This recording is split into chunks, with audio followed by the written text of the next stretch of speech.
All right, it is Monday, a very snowy Monday here in the ABC Behind the Table studios. I'm here with Ana Navarro and with Cha-Cha, who braved the snows that were towering over her to come in today.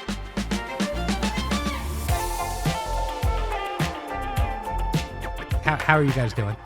We're doing fine, so we're staying at a hotel, and I got Cha-Cha a fake piece of grass that she's been using. I've been hearing about this for days. You're very concerned about how Cha-Cha is going to use the facilities while in the snow. Well, today she went and tried to walk where she usually walks, and it was covered in snow. She ran there, the place she usually uses for a bathroom, and she sank right in.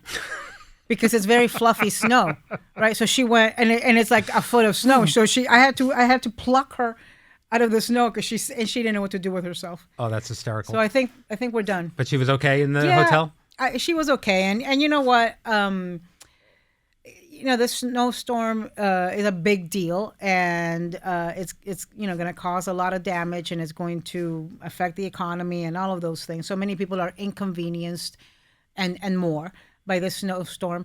But then I think of the people in Minneapolis who are out there protesting in negative degree weather and just won't stop the commitment, the resilience, the patriotism of those people is something I find so inspiring that I swear I'm not going to complain about snow or the weather for a while. Yeah, no, and obviously that's what we were talking about today, but it was such a strange day here for us because we had no audience.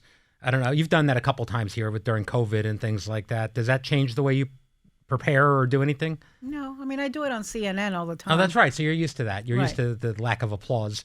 I was nervous that everyone was going to make it in. You thankfully flew in on Saturday, and thank you for that.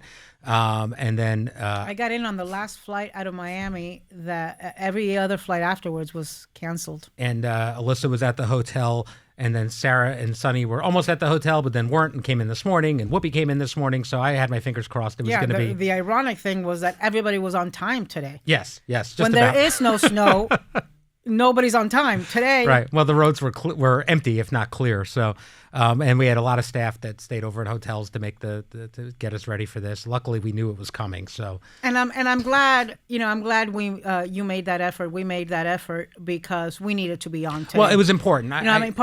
There's maybe with another administration you could run repeats. Yeah. But with the Trump misadministration, stuff happens daily that requires reaction and requires people knowing what's happening. Well, I knew people would be tuning in to see how you guys felt about what unfolded this tragedy this weekend. So let's start talking about it.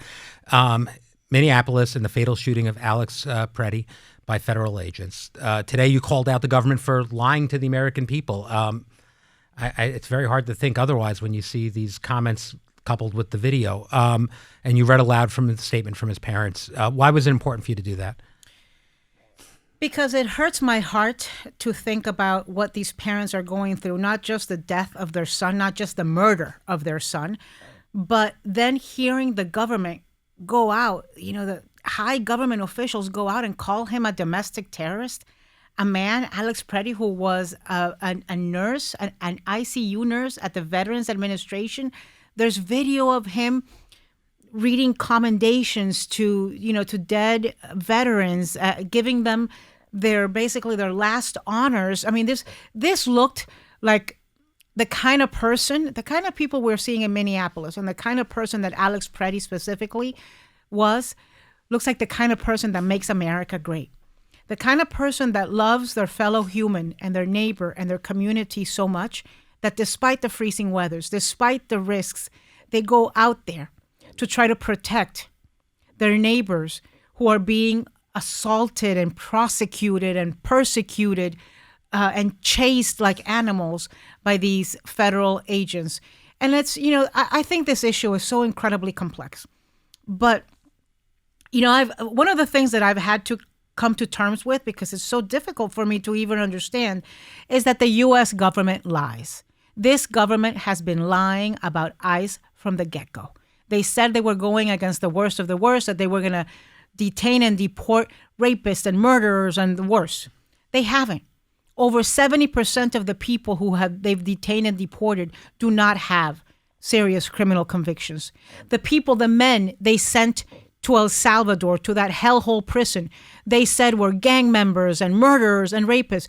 Most of them had no gang affiliation or criminal convictions. Then, they want to tell us that they're in Minneapolis conducting this operation to get murderers and rapists off the streets. And what have we seen? We have seen them take Liam Ramos, a 5-year-old child, as they were chasing his father, and using that 5-year-old child with his little bunny knitted hat and his backpack, using him as bait to lure other adults out of that house. And those people were here legally because they had a pending asylum claim. It has been long-standing policy that if you have a pending political asylum claim, you are here legally. You've got a work permit. You're doing it the right way. So they are lying about the kind of people that they are grabbing. They are lying about the tactics that they are using. And they are lying about some of these people being here undocumented and illegally. They have taken legal permanent residence. And so that is why they are detaining U.S. citizens, for God's sakes. They are wrongfully detaining U.S. citizens because they are racially profiling and asking anybody who looks like me or speaks like I do with an accent, show me your papers. And where were you born? It's none of your damn business where I was born. I'm a U.S. citizen, just like Melania is. Let's talk about Liam and his father, because this photo of Liam being detained went viral. Federal officials are saying they had no choice because the father abandoned his child. That's what they're saying. When agents tried to apprehend him and the mother, who just went back inside the house. And then they're saying she refused to take him. What do you make of this back and forth? I think they're lying again because there were multiple school officials. Apparently the school was very close to this child's house, who showed up at the scene, were begging to take custody of the child. They said there was an adult those school officials said there was an adult who lived in the house who was asking to take custody of the child. And listen, this is very simple. If you're not holding him for performative cruelty, then release him. It's been 5 days since that child was taken. If it was a mistake, there's plenty of adults now saying, I will take him. But he's still being detained in a horrible Texas detention center. So, and again, I know ICE lies because they have been lying from the get-go. These school officials, I have never heard them lie, or I have never heard them be caught in a lie. So I'm going to choose to believe the people who I know have never lied to me, as opposed to the people who I know do nothing but lie to me and the American people. And that, I think, is part of the reason why Alex Pretti was out there protesting, because we were all so outraged. Everybody was so outraged by the picture and video of that 5-year-old child, Liam Conejo Ramos, being used that way, that the terror in his face. And I think that's what's propelled people. And this is one of the things that most inspires me. Both Renee Good, the woman who was shot driving the car, and Alex Pretti are white U.S. citizens. I was going to bring that up. These aren't their communities that are being targeted. It's my community that's being targeted. It's black and brown people that are being targeted. But these people embodying the best of America, these people who believe in our Constitution and due process, in civil rights and human rights, and the right to assemble, and the right to protest, and the right to free speech, all of the things that we are seeing this government trample on. And why are they trampling on this? Because they want to silence the opposition. They want to silence, intimidate, and scare people into paralysis. Sunny said she thinks it's an inflection point. We've been through this many times before where we've thought this is going to wake people up. It does feel like it's changing some people's opinions. What do you think? Is it possible that this is something that's going to really make a difference? I think it's one more, this time a giant drop in a bucket that's about to overflow, or should have overflowed. I would have said Renee Good was something where you would look at that video and it would change your mind. But people defended their perspective on that video, saying what the government was saying, that she was trying to run the guy over. I don't see that when I look at that video. I know you don't see that when you look at that video. there's nothing to look at in this video other than someone being shot. 10 times. Yeah. After his gun had been taken from him, a gun that he was never brandishing and he never reached for, and that he was had the legal right to carry. So I have seen a reaction from the American people that I haven't seen until now. I think part of it is because it's so irrefutable. It's so indisputable. It comes so close on the heels of the murder of Renee Good, because we are seeing the militarization, the occupation of an American city. I mean, Minneapolis has now been occupied for what? Over a month. I think it's been weeks and weeks of cruelty. We are seeing the images of the children that are taken and used as bait. We are seeing all of those images. We are hearing the stories of the U.S. citizens wrongly detained. So I do think people can't look away on this one. Yeah. They can't look the other way. And I do think that the only people who believe ICE and Kristi Noem and Bovino and all of that ilk right now are people who willingly choose to be lied to and believe those lies and make it as truth. In Spanish, there is a saying, no hay peor ciego que el que no quiere ver. There is no worse blind person than he who does not want to see. If you don't want to see it, you won't see it.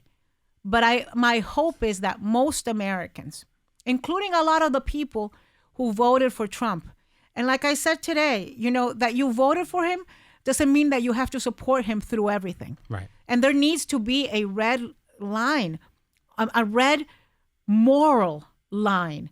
And if this is not crossing that red line, I don't know what is. And so I think this is so important for people to understand, because I think we really need to do what the parents of Alex Pretti asked us to do, which is to tell the truth about their son and amplify the truth. Amplify those videos. I know they're disturbing.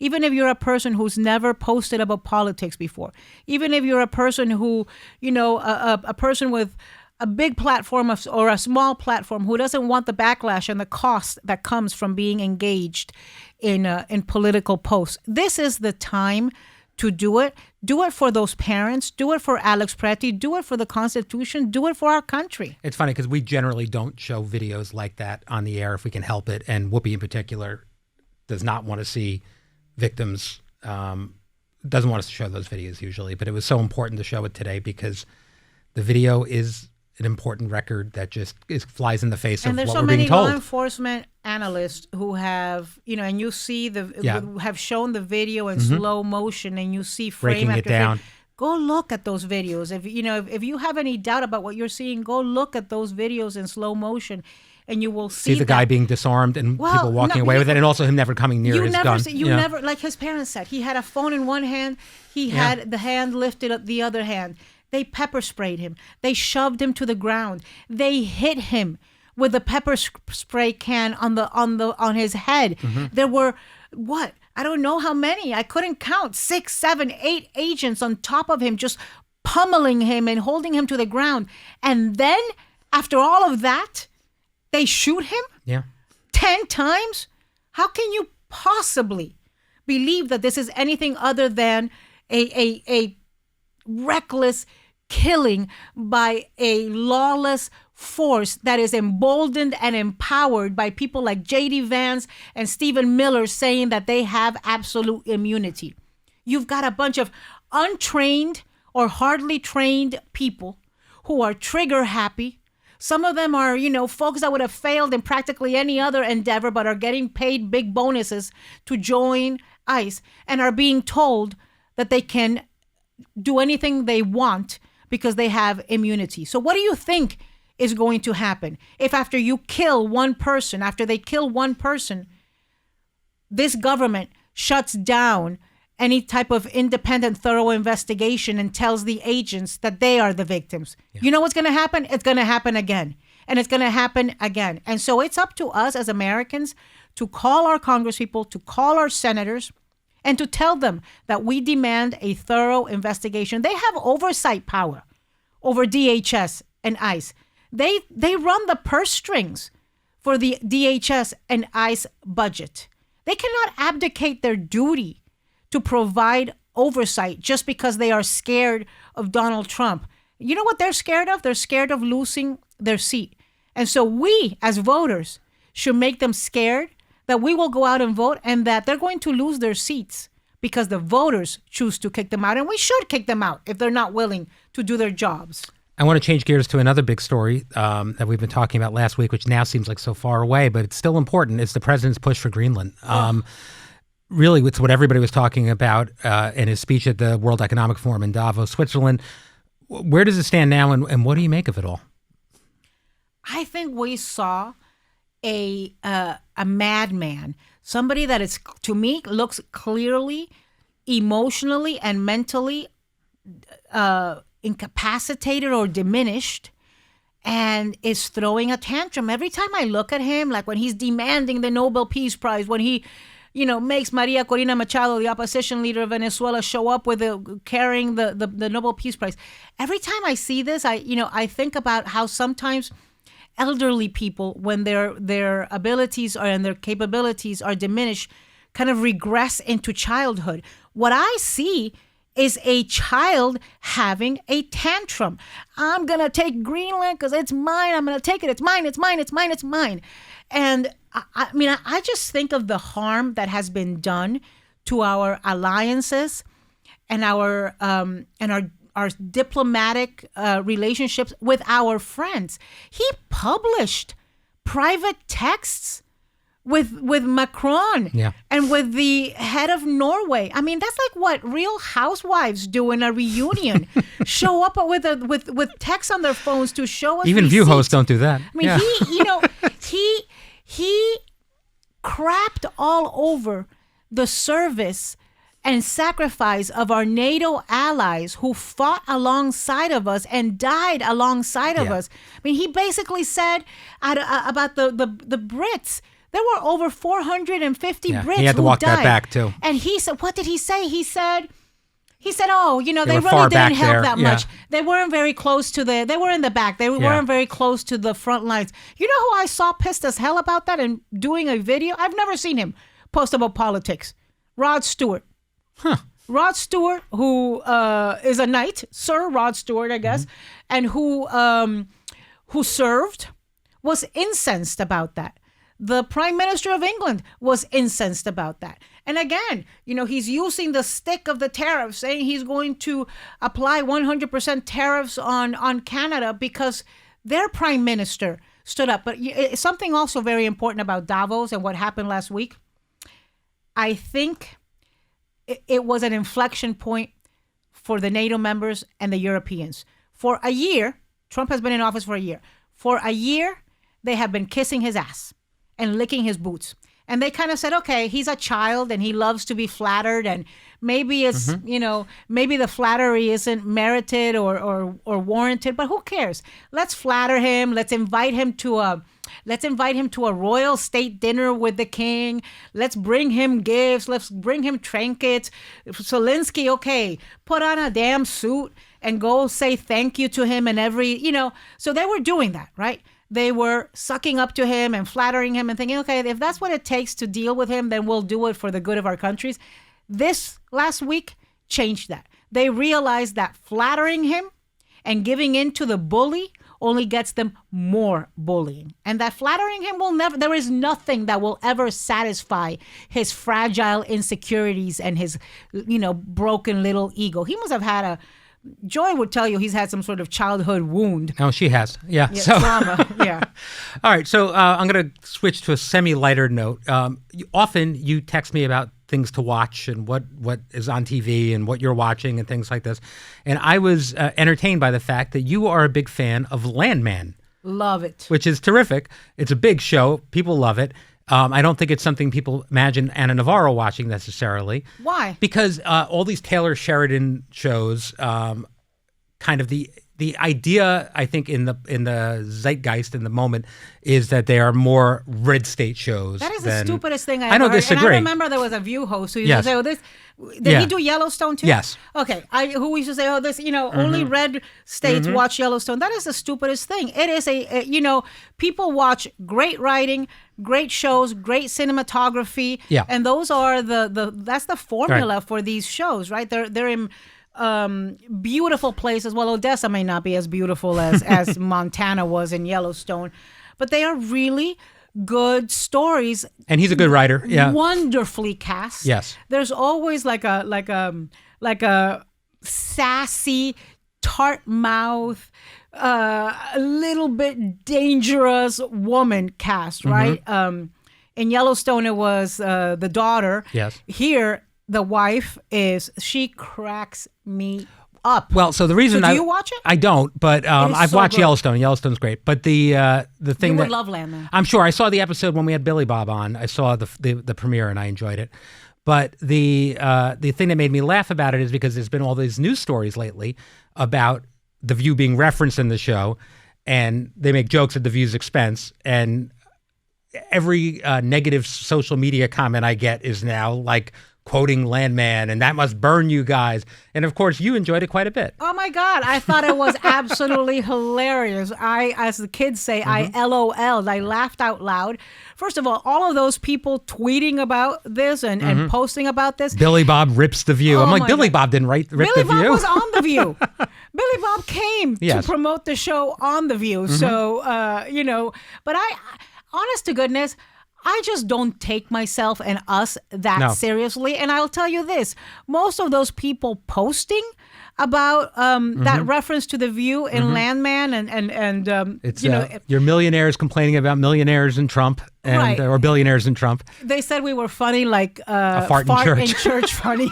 It's hilarious. And the people who are posting about it thinking that somehow, those people would give an organ to be mentioned or referenced in a hit show like that. I personally, you know me, I'm desperate for relevance. So anytime they reference the show anyplace, I love it. And we're getting reference. We're in Hacks all the time.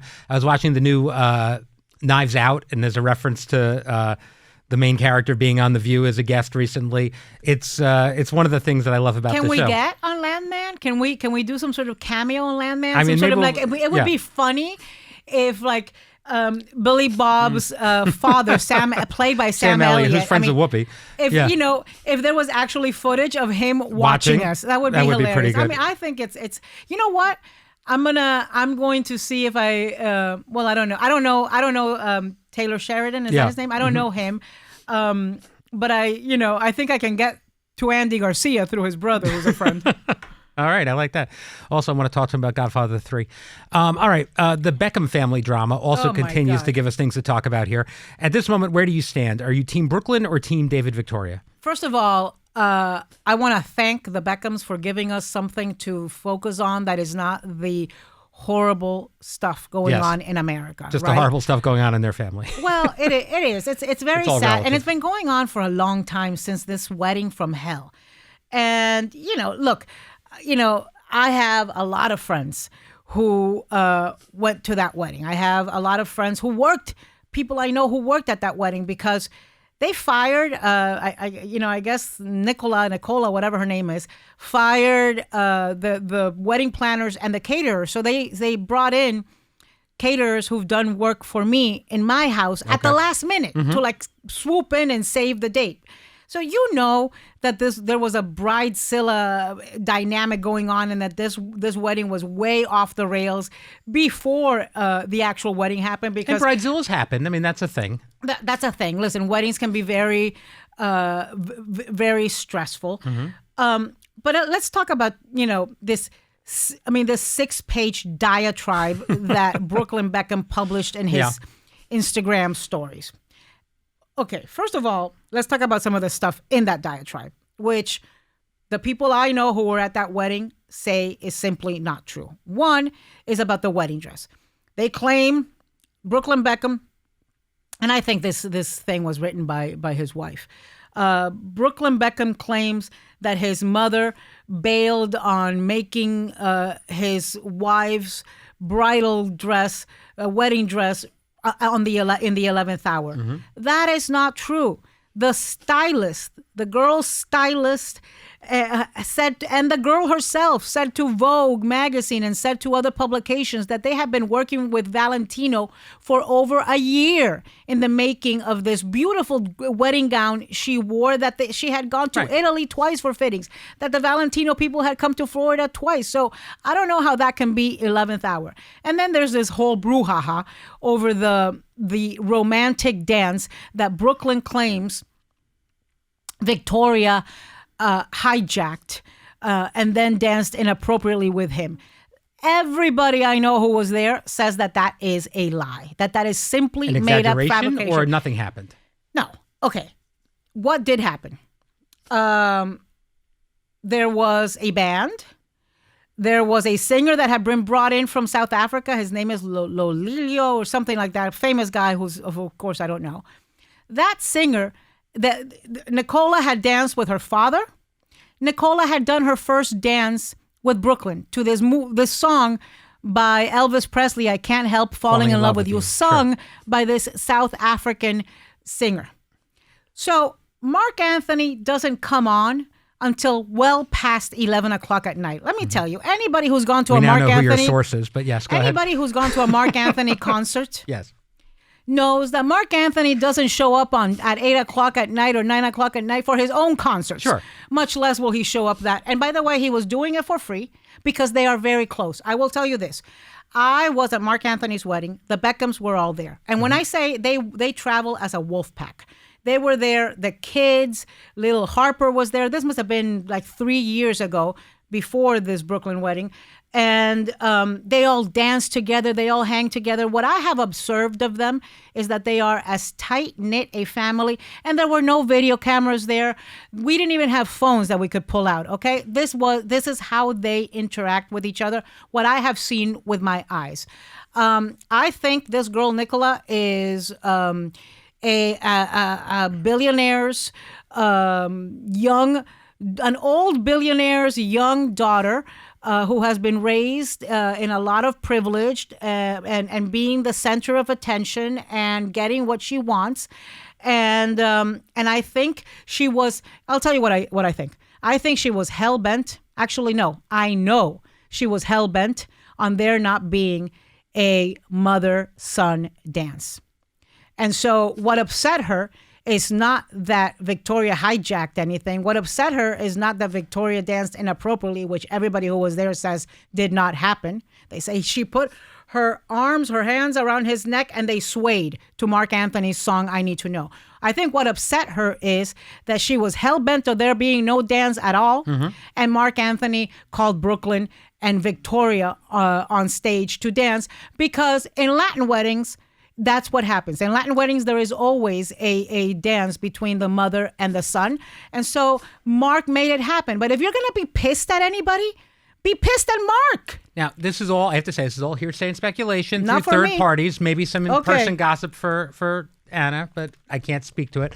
But don't you think if you need to be pissed at somebody, you should be pissed at Mark? Not at Victoria, who had no idea that any of this was going to happen. Not only that, but here's the part that I don't get. After all that happened, they were friendly.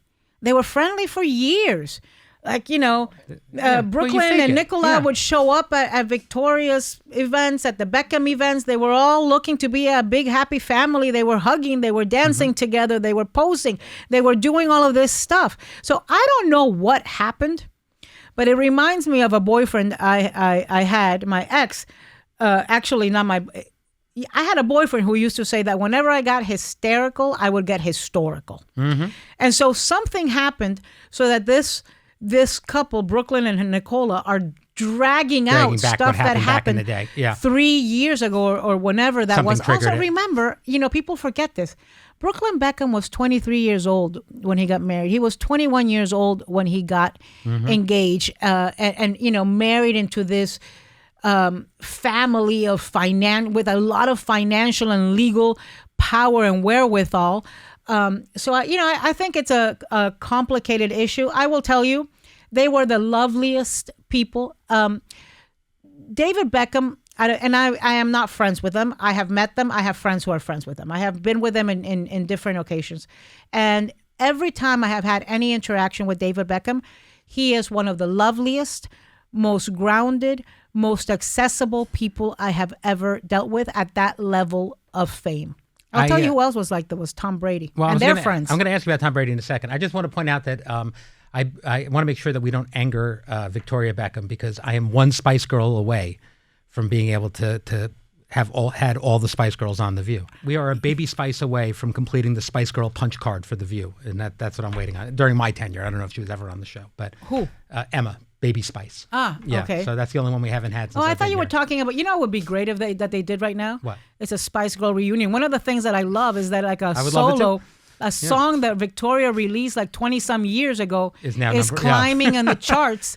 And the other, let's just end with this last absurdity from the from Brooklyn and the Bridezilla Forever. Mm-hmm. According to gossip, they end the Instagram story by asking for privacy.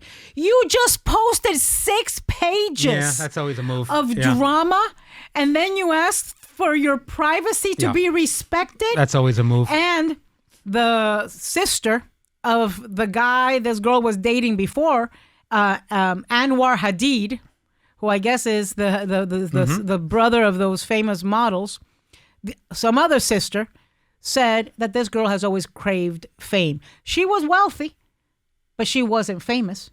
Now we all know her name. And we'll never forget. I'm getting a note here. Emma Baby Spice was on The View in 2005. I started working here in 2015, so I just still need to finish that up. I don't know their names. I know a couple of their songs, but I don't know their names. All right.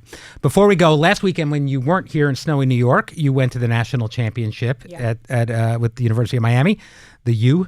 And Indiana. All of a sudden, I get a text from you, and it's a picture of you and Tom Brady, the GOAT.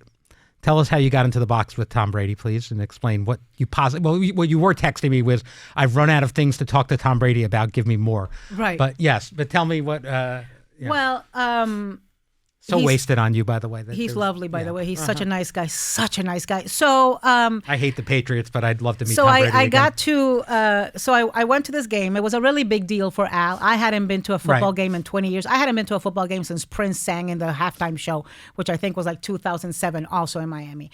But Al was like, oh my God, this is a once in a lifetime. When am I going to get to see the Hurricanes win a national championship again? Not yet. He didn't. You're going to have to live till he's 100, apparently. But so I wanted to do this for Al. So we go, I get the tickets. We go to the game. I had tickets on the, what are those called? On the stands, on the field? What are they called? In the stands. They were very good seats, by the way. They were very good seats, but they were in the stands. 50-yard line, but yeah. Okay, but in the stands. And then I look up and I see my friend, Andy Garcia's brother. Mm-hmm. Who is a very successful businessman in Miami, and he and Al have been friends since they were little tiny children in Cuba. They've been playing together. So I see Rene, and I'm like, oh, I got to get my ass into that box no matter what. So I go up there, and to my shock, because, there's always security guards and hired security people and policemen and stuff in front of the boxes. But Brian, I just walked in. I think attitude and confidence, or at least pretending you have it, it's half the battle. Takes you a long way in life. So I just walked in like I belong there, and nobody stopped me. So I get there and I say hello to Al's friend, and I sit there, and then after a while I go back to my seats because I had left Al, in the seat, because he would never do that. Right. And then I look further up. And a row above those, and in another row of boxes, I see another friend of mine. So I'm like, oh, this was easy the first time. Let me try the second time. Right. So I go, and it was the board of trustees, and it was all of these UM yuckity mucks. And one of them says, oh, you know what? Let's go see my mom. She's in the box next door. Well, her mom was sitting in Tom Brady's box. So that's how I end up in Tom Brady's box, who I've met before because he's a member of my... You approach Tom Brady, or does Tom Brady approach you in the box? Both. He was just, this. He had one of the smaller boxes, and so so you can't go into the box without. And and it was his box, so I was, being grateful that I was there, drinking his booze and eating his food. But he could not have been. That's another guy that is just nice. He's nice. He's approachable. He's grateful of what life has given. They just seem like really nice people. David Beckham does. Tom Brady does. This kid from Indiana who's Cuban American from Miami, Fernando Mendoza, their quarterback. That's another, kid who's going to be huge in football. Soon to be the quarterback of Tom Brady's Las Vegas Raiders, because he owns part of it. And so and you know who else was there? Donald Trump. Oh, of course. Yes.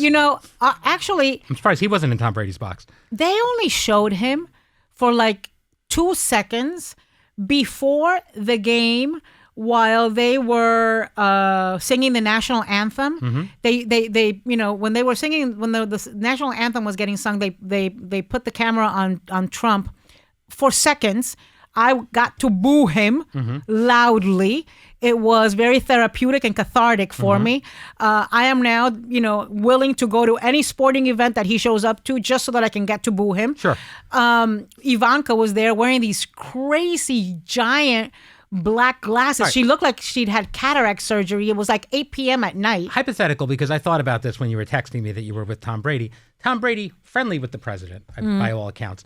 If he had walked into that box, which is not out of the question, and let's say you're talking to Tom Brady, the president walks in, what do you do? Do you leave? Do you talk to him? Do you say something to him? What do you do? I boo him. You boo him in his face. I take my drink and I boo him in his face.